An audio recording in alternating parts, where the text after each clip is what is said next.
Bueno, 10:36 y estamos recibiendo con mucho gusto, hacía tiempo que no andaba por acá, el invitado de esta hora, el doctor Andrés Pérez. ¿Cómo andás?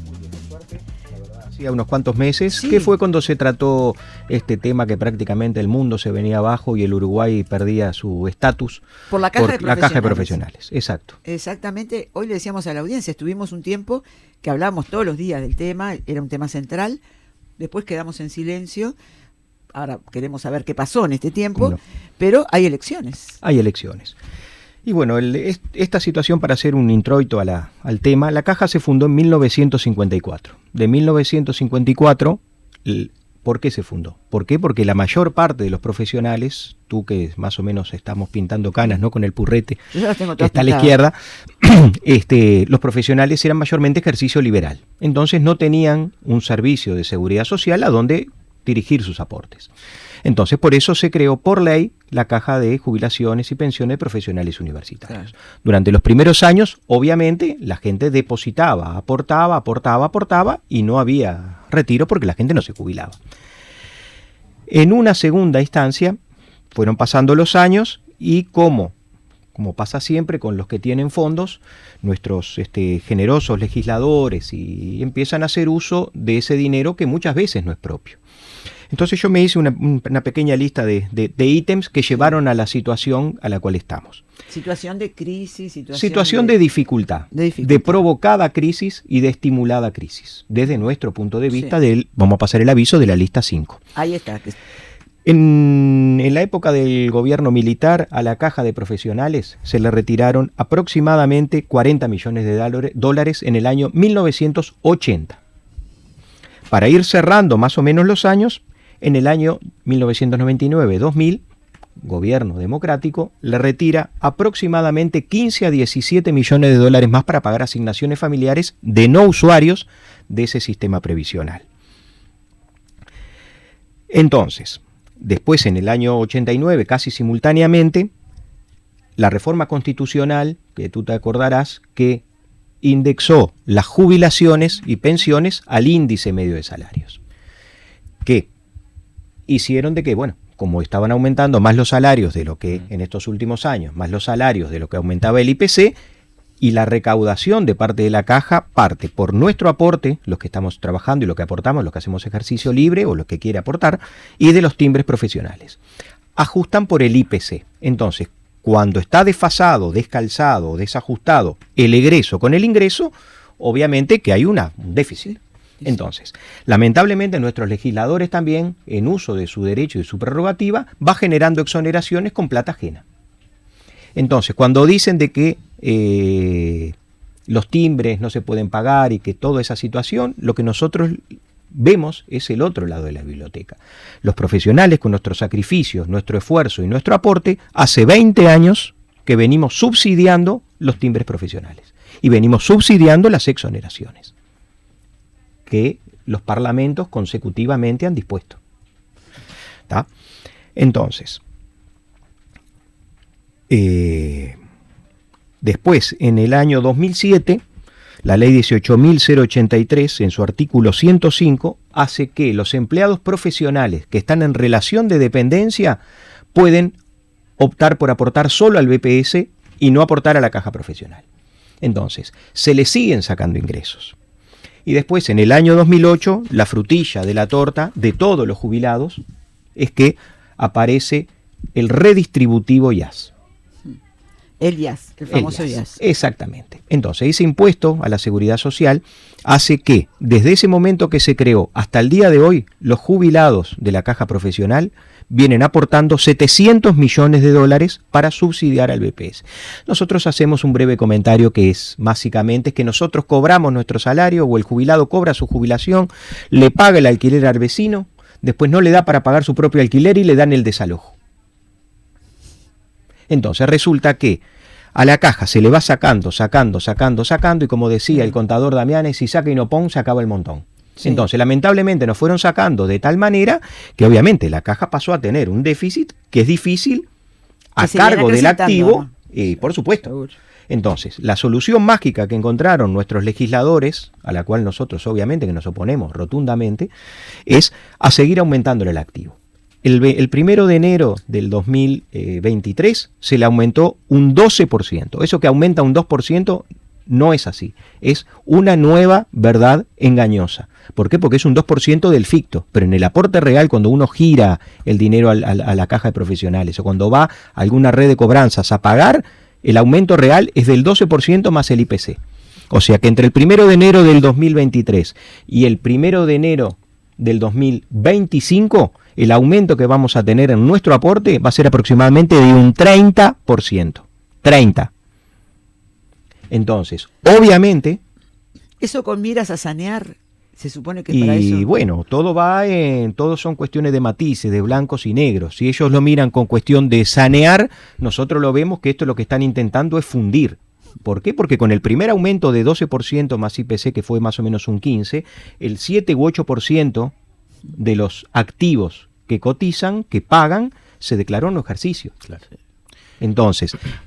O sea, es a simple vista algo que podría parecer una solución, es decir, falta plata, recaudamos más, aumentamos la recaudación, pero termina siendo contraproducente porque mucha gente se declara en un ejercicio y directamente deja de aportar. Exacto. Nada, ni siquiera lo que aportaba antes. Exactamente, tal cual.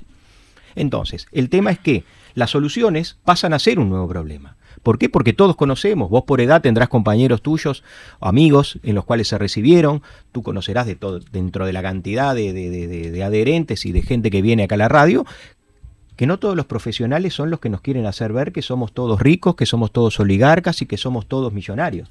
Somos todos trabajadores a los cuales estamos esperando que nos suene el teléfono para ver si viene un nuevo paciente, si viene algún nuevo cliente. O sea, la mayor parte de nosotros la vamos remando día a día. Sí. ¿Tenemos un pasar digno? Sí, señor, sí. Es verdad. ¿Por qué? Y porque, bueno, hemos dedicado nuestra vida o muchos años de nuestra vida a estudiar y a seguirnos actualizando dentro de lo que es las profesiones que cada uno de nosotros hemos hecho. Cada vez que hablamos del tema, están las llamadas que dicen, bueno, pero ¿y por qué no están todos juntos en el BPS? Vos explicabas cómo surgió. Claro, esto, pero en el año 54. Exactamente. Surgió allí, como no estaban en el BPS, exacto, constituyen su propia caja. Exactamente. Entonces, la cuestión del BPS es una cuestión, sí, a analizar. Puede ser que estuvieran todas las cajas y todos los servicios y todos los retiros juntos en el BPS. Puede ser, sí. Capaz que es al camino que nos quieren llevar. Pero lo que nosotros nos negamos es que nos lleven por inanición. Está bien que lo lleven cuando hay alguien... Hay que plantear el tema, sentémonos a conversar. Claro, pero aparte... Mientras... Por ejemplo, un profesional que trabaja en su caja, que aporta a su caja porque hace ejercicio liberal y a su vez es empleado y aporta al BPS, a esa persona le van a confiscar el 25 o el 30% de su aporte, porque lo agarra el tope del BPS por la suma de las dos cajas y automáticamente ya perdió un 30-40% de su jubilación. Sí. Entonces, ¿les van a conservar los derechos? ¿Quién se hace cargo de los aportes? ¿Quién se hace cargo de los funcionarios? ¿Vamos a estatizar a los sistemas previsionales? El sistema del BPS, dado el IAS que cubre de todas las cajas, la profesional, la bancaria, la militar, la policial, de todas esas cajas van a subsidiar a BPS. 7 puntos de IVA que pagamos todos nosotros cuando vamos a comprar un litro de leche, un kilo de pan, un paquete de fideo, van a subsidiar al BPS. Entonces, ¿qué vamos a acrecentar el déficit del BPS? Es fácil decir, pásenlos al BPS.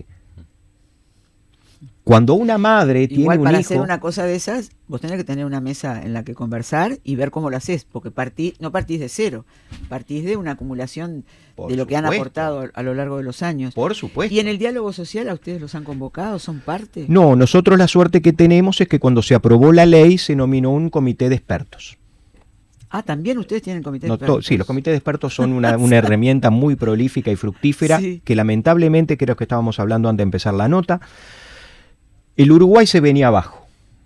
Titulares de todos los diarios, horas en los noticieros, prensa por todos lados, cuando la caja se fundía. La caja está fundida. Comisión parlamentaria, trabajo 24 horas, las dos comisiones simultáneas, había que aprobar la ley en 24 horas. Porque el cuco, los viejos cucos que aparecían hace unos cuantos años, los jubilados quedan sin cobrar, cosa que también era mentira. ¿Por qué? Porque el artículo 67 de la Constitución garantiza el cobro de la jubilación a los jubilados. Entonces, ese Uruguay que se venía abajo y esa hecatombe que se planteaba, la ley se reguló, se reglamentó y hasta el día de hoy, 9 de diciembre, prácticamente seguimos sin ser convocados. ¿Cuántos meses? Y pasaron casi que 6 meses. Casi 6 meses. Y no ha sido O convocado sea, para pasaron nada. 6 meses. De la ley primera, que creo que fue cuando más o menos empezamos a vernos con este gorro, pasaron 2 años y pico. O sea, esa situación caótica, desesperante, que llevaba una situación angustiosa a las familias, y todo pasaron 2 años y medio, y bueno, aprobamos esto, y vamos a esperar que venga otra crisis a ver cómo la solucionamos. ¿Y cómo se solucionó? Con aporte de activo y un nuevo impuesto al pasivo. Claro. Que es peor todavía, porque ese pasivo le cobran el IAS. Ahora le agregaron un 5% más de descuento, pero no un 5 descontado el IAS. O sea, del 100 le descuentan el IAS y del mismo 100 le descuentan el 5. O sea, le descuentan 2 veces sobre el total. Dejanos hacer una pequeña pausa y a la vuelta seguimos conversando. Bueno, las elecciones, ¿cuándo son? ¿Cuántas listas hay? ¿Qué tiene que ver las elecciones con todo esto? Las AFAP. Ustedes están tocados por las AFAP. Todo esto después de la pausa.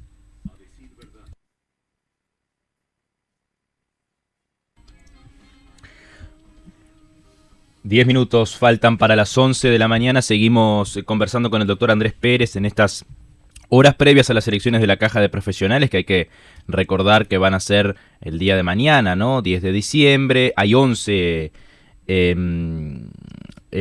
listas que están en disputa.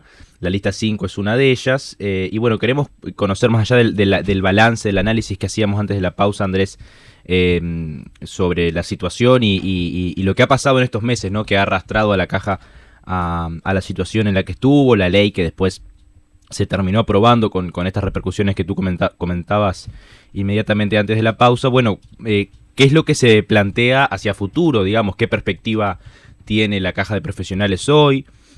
¿Por qué son importantes estas elecciones? ¿Qué se puede hacer desde los espacios a los que se plantean llegar las distintas listas y la lista 5 entre ellas?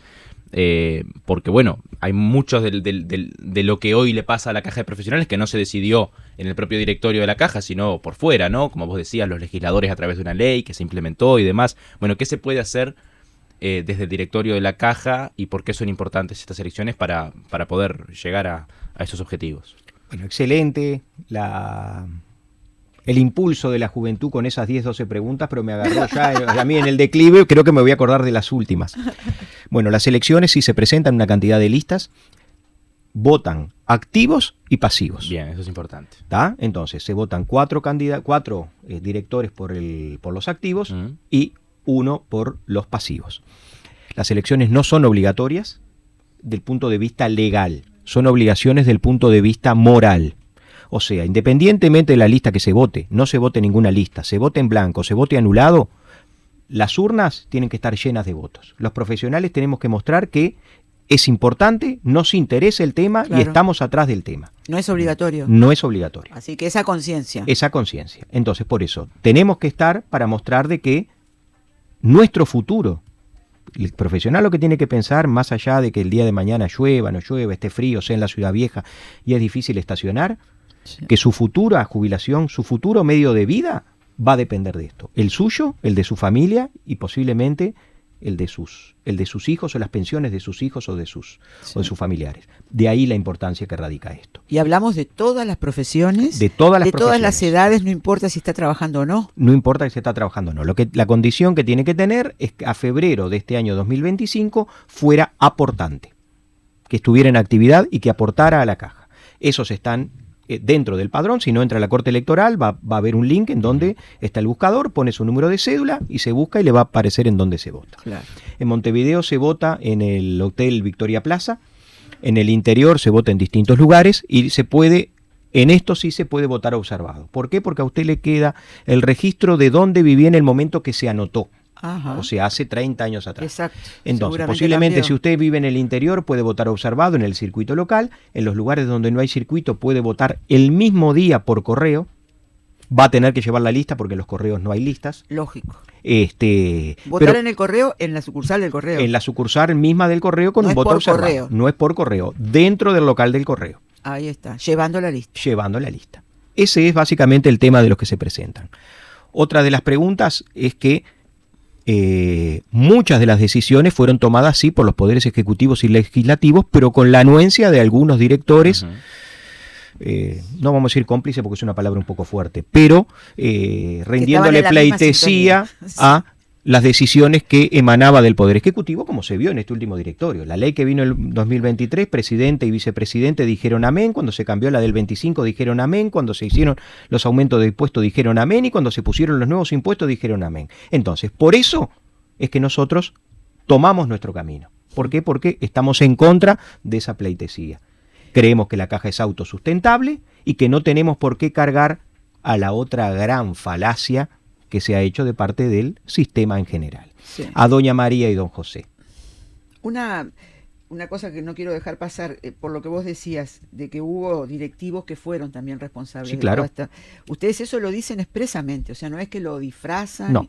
Ustedes están diciendo que sí, que hubo problemas. Me imagino que por ahí viene la importancia de las elecciones también. Por ¿no? supuesto. Porque ¿qué directivos van a poner ahora los profesionales en una etapa muy tensa para el tema? La ley dice que en el año 2025, 2026 y 2027 el Poder Ejecutivo va a hacer un aporte económico. Va a ser un aporte económico. Nos va a devolver una migaja de lo que nos saca.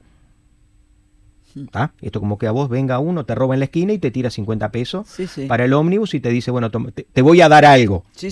¿Tá? Bueno, más o menos esta es la situación. Entonces, estas elecciones son claves en ese sentido, porque de esa comisión de expertos que el Poder Ejecutivo se aseguró de seguir teniendo el dominio en la reglamentación, puso que la comisión de expertos está formada por 3 miembros electos y 3 miembros del Poder Ejecutivo. Pero en caso de empate, ¿quién debería tener la decisión? Claro. Un joven. ¿Quién debería tener la decisión?